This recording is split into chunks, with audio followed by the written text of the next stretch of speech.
Hey everybody, Tom Barnish, Chicago scene in a frigid Logan Square neighborhood at the latest pop-up experience. I'm at the Unusual Suspects pop-up bar here in the Logan Square neighborhood where they have a bunch of interactive things, secret things on the wall, interactive things where you can take pictures if you want a mugshot, or you follow along with the menu that has hidden clues about what you're drinking and eating. I'm going to talk to Adrian right now inside, get this full experience now for the Chicago scene. So let's go inside. All right, so I'm in the back space here called the Friar's Inn, and I'm with my friend Adrian. How are you, Adrian? Good, how are you doing? I'm wonderful, and this is a great time of year to run out and escape the cold and check out some of the best experiences in Chicago, and that's where we're at here with the Unusual Suspects pop-up, right? That is correct, absolutely. Get out of that cold. Right, so if people are new to this, what separates this particular pop-up from other ones? Like, give me the vibe of like the experience walking in through the whole thing. Sure, yeah, so the Unusual Suspects, a cocktail pop-up experience by the Chicago Spirit, is a premium cocktail experience that can be enjoyed at home or through this pop-up, which is an immersive experience that transports guests back to the 1920s of Prohibition-era Chicago. Very fun because, I mean, Chicago loves its history, its Prohibition, especially its Prohibition history with Al Capone and all the others. So walk me through it. When people walk in, I mean, you have to have a password, and then there's this whole thing when you walk in right in the beginning, right off Diversity, you walk in and there's a time machine. Explain that whole thing and how it works. Yeah, so the Chicago Spirit dives into a fictional world that melds Chicago's illicit history of organized crime with unsolved mysteries, the supernatural, and an interactive gaming experience all in one. When you do walk in, the first thing you do is kind of, again, you have to have a password to come in. We ask you what you're doing here, and the idea is that there's kind of a supernatural vibe in here, right? Yeah, there's the period where, again, it's meant to feel like you were transported. You were going through a time machine, you were traveling back 100 years, from 2022 to 1922, if you will. So when you make your way through the time machine up the hallway, you come into the first room. What's this first room called? Yeah, the first room is Frenchie's. So it is a French patisserie that has been taken over by the Chicago Spirit. The idea is now kind of their place to do their bootlegging. And instead of, again, what the idea is that the bakers, they have trapped the bakers in the basement of the bakery, and instead of creating their beautiful French pastries of beignets and macarons and profiteroles, they're serving sausages, antipasto platters, nuts, and tiramisu. So it's like Chicago and French combined for sure, and that's what we're seeing right now. On the counter here, you have some things out, the tiramisu, which is this wonderful thing where you're pouring the cream on it right now. I mean, you got a lot of things going on in here. Yeah, absolutely. So, yeah, we kind of wanted to, obviously play on Chicago. Chicago is a sausage town, and actually we do kind of feature the sausage is from Dreyer's Meat Market, which is a century-old meat market in Three Oaks, Michigan.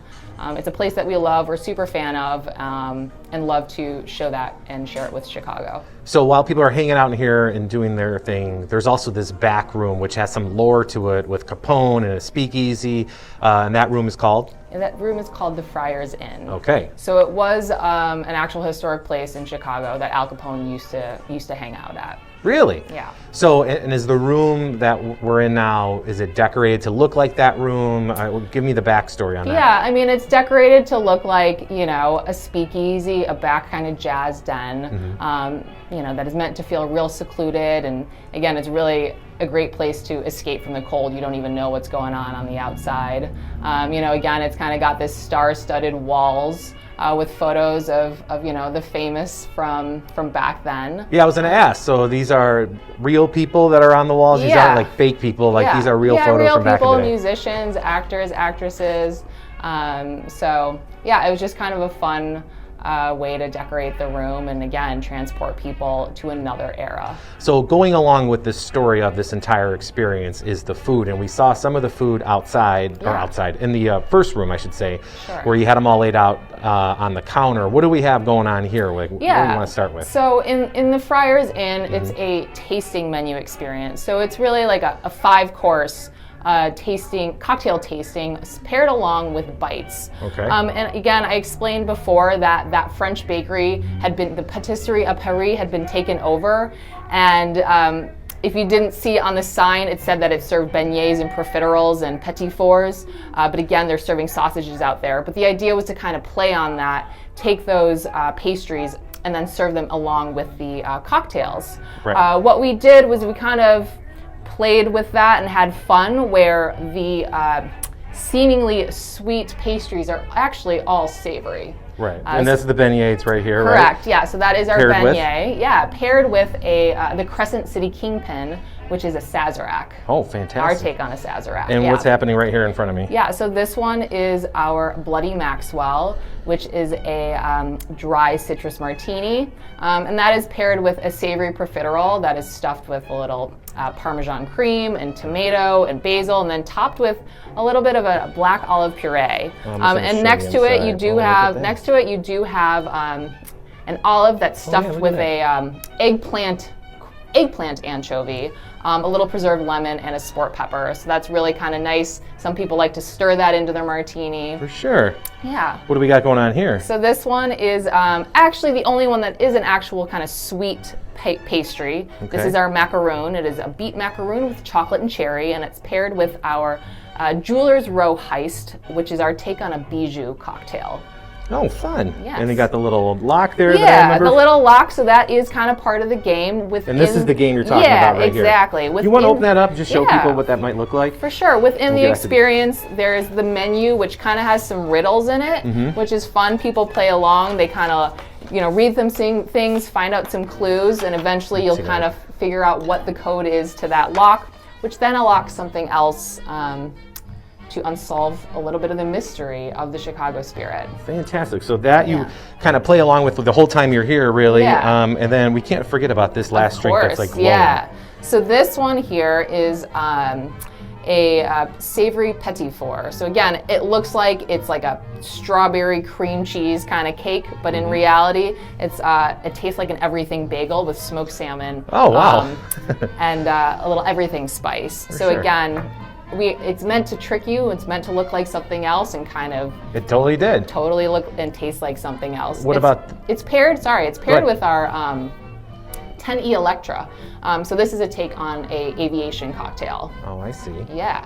And what do we finally hear? And then this is going to be kind of the final, which is our Medicine Monk, which is our house-made riff on a fernet. What's a fernet from people who like me who don't know what that is? So fernet is and it's an amaro, and we made it with like roots, botanicals, herbs. So it's a little bit bitter, it's a little bit sweet. It's usually a digestive. I do think Chicagoans are a huge fan for fernet. Yes. And then it is paired with just a little chocolate-covered espresso beans. Yeah, Again, it's meant to be your finishing course, your espresso. To get you home. Yes, exactly. So for people who want to do this experience, what's the best way for them to go about finding information? Absolutely. So we do have tickets and reservations are available through Talk. Okay. They can be found on our website, thechicagospirit.com, which will take you to the Talk website.